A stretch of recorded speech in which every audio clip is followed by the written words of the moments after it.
చాలా మంది అనుకోవచ్చు, దిక్కులేని పిల్లలు విధవరాండ్రులు కూడా చాలా మంది అనుకోవచ్చు, మాకెవరో దిక్కు లేదు, మాకెవరు అన్నదండలు లేవు, మా ఆస్తులు ఎవరైనా తీసేసుకుంటారో లేదా మమ్మల్ని ఎవరైనా ఇలాగే నిందిస్తారో, మమ్మల్ని అందరూ ఇలాగే బాధపడతారో, మాకు ఆధారం లేదని చాలా మంది బాధపడవచ్చు. కానీ దేవుడు ఎలాంటి వాడు అంటే, దిక్కులేని పిల్లల మరణం, విధవరాండ్రుల మరణం దేవుడు వింటా ఉన్నాడు. నువ్వు కృంగిపోవలసిన పని లేదు, కుంగిపోవలసిన పని లేదు. నిర్గమకాండం 22 అధ్యాయము, విధవరాలైనను దిక్కులేని పిల్లలైనను బాధపెట్టకండి. దయచేసి మళ్ళీ ఒకసారి జ్ఞాపకం చేసుకోండి. ఎవరిని బాధపెట్టద్దండి, విధవరాలను బాధపెట్టద్దండి, విధవరాలు ఆస్తిని తీసుకోవద్దండి, విధవరాలు సొమ్మును ఆశించొద్దండి, విధవరాలను నిందించొద్దండి, విధవరాలను అవమానించొద్దండి, విధవరాలను ఎగతాలు చేయొద్దండి, దిక్కులేని పిల్లలను అవమానించొద్దు, ఎగతాలు చేయొద్దు, వాళ్ళ మీద సెటర్లు వేయొద్దు. దిక్కులేని పిల్లల మీద, విధవరాండ్రుల మీద సెటైరికల్ డైలాగులు వేయొద్దు, ఎటకారం మానొద్దు, ఎగతాలు చేయొద్దు. దేవుడు సీరియస్ గా తీసుకుంటున్నాడు. ఏమన్నాడు చూడండి,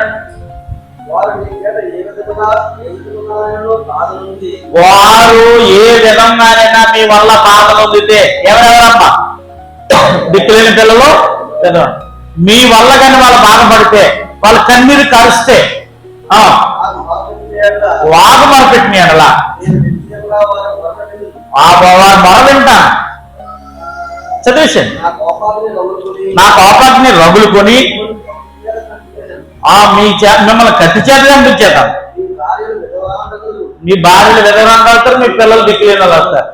ఏ దిక్కులేని వాళ్ళు అయితే నువ్వు బాధపడుతున్నావో, ఏ విధవరాలు అయితే నువ్వు బాధపడుతున్నావో, నువ్వు కూడా విధవ అవుతావు, నీ పిల్లలు కూడా అనాథలు అయ్యేటట్టుగా దేవుడు చేస్తాడు.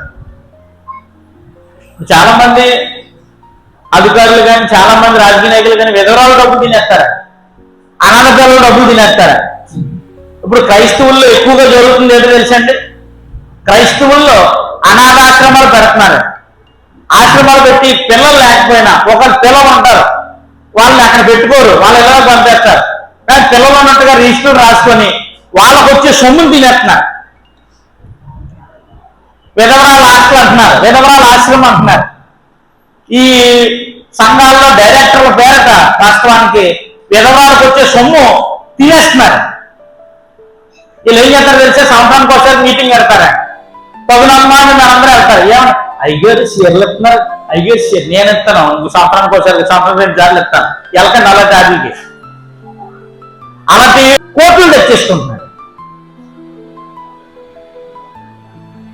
జాగ్రత్త, విధవరాల సొమ్మును ఆశించకూడదు. పెట్టాలి, విధవరాలకు ఏం చేయాలండి, పెట్టాలండి. బట్టలు